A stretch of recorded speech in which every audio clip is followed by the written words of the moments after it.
Отбасы, семья. Бүгін біз отбасымызбен кешкі ас ішеміз. Мы сегодня с семьей ужинаем вместе. Сенің отбасында қанша бала бар? Сколько у вас в семье детей? Біздің отбасымызда 2 бала бар. У нас в семье 2 детей. Біз отбасымызбен кешке сөйлегенді ұнатамыз. Мы с семьей любим гулять вечером. Мен отбасым үшін бәріне дайынмын. Я ради семьи готов на все.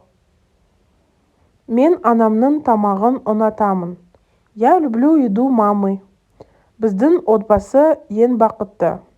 Моя семья самая счастливая. Менің інім ойын ойнағанды ұнатады. Мой братик любит играть в игры. Менің әкем кино көргенді ұнатады. Мой отец любит смотреть фильмы. Менің інім 9-шы сыныпта оқиды. Мой братик учится в 9 классе. Мен отбасымды жақсы көремін. Я люблю свою семью.